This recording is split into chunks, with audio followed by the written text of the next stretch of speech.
Hello दोस्तों, advance learning classes में आपका बहुत बहुत हार्दिक स्वागत है।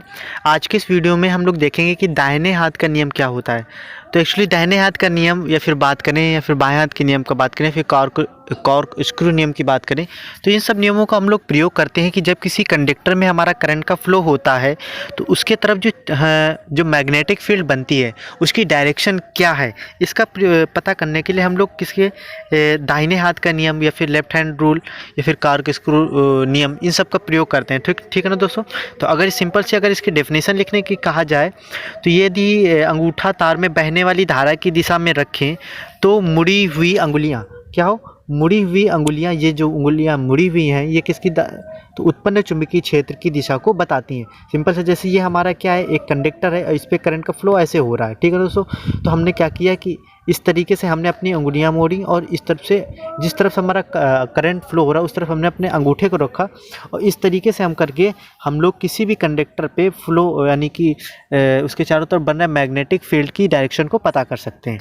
ठीक है ना दोस्तों। अगर इसी को हम लोग इंग्लिश में बात करें तो the magnetic field made by current in a straight wire curls around the wire in a ring you can find by pointing your right thumb in the direction of current in the wire and curling your fingers. Your fingers will be curled in the same direction as the magnetic field around the wire. Simple सा अगर बात करें, जैसे मैंने बताया कि curl करने का मतलब होता है मोड़ना। ठीक है ना दोस्तों। तो आप करंट की दिशा में हमारा क्या होता है, थंब होता है, और हमारा मैग्नेटिक फील्ड के डायरेक्शन में हमारा क्या होता है, मुड़ी हुई अंगुलियाँ होती हैं। और दूसरा हमारा नियम होता है मैक्सवेल का राइट हैंड स्क्रू नियम। इसके थ्रू ये बताया जाता है जैसे हम लोग क्या करते हैं, सिंपल से अपने हाथों को जैसे हम लोग क्या करते हैं कि किसी पेचकस को पकड़ लें। ठीक है ना। और पेचकस को पकड़ करके उसको घुमाएं।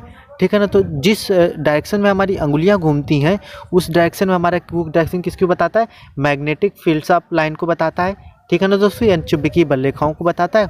और जिस डायरेक्शन में हमारी पेचकस की नोक होती है वो डायरेक्शन हमारे करंट फ्लो की डायरेक्शन को बताता है। अगर इसके बारे में लिखने के लिए बोला जाए सिंपल सी डेफिनेशन के बारे में, तो यदि हम पेंच कसते समय क्या कर से पेंच कसते समय पेचकस को दाएं हाथ से पकड़कर इस प्रकार घुमाए कि पेचकस की नोक चालक में बहने वाली धारा की दिशा की आगे बढ़े, तो जिस दिशा में पेच घुमाने के लिए अंगूठा घूमता है वही चुंबकीय बल रेखाओं की दिशा होगी।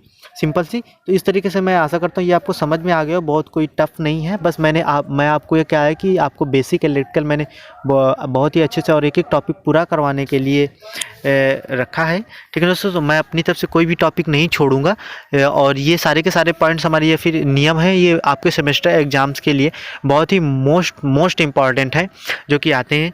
तो दोस्तों अगर आप इंग्लिश में भी अगर कहें बात की जाए तो इंग्लिश में भी नीचे लिखा हुआ है, ठीक है, तो आप पढ़ सकते हैं।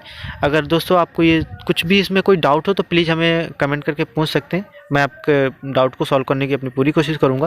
दोस्तों अगर ये आपको वीडियो थोड़ा सा भी हेल्पफुल लग रहा हो तो प्लीज़ हमारे चैनल को सब्सक्राइब कीजिए और वीडियो को लाइक शेयर एंड कमेंट करना ना भूलें। थैंक यू दोस्तों।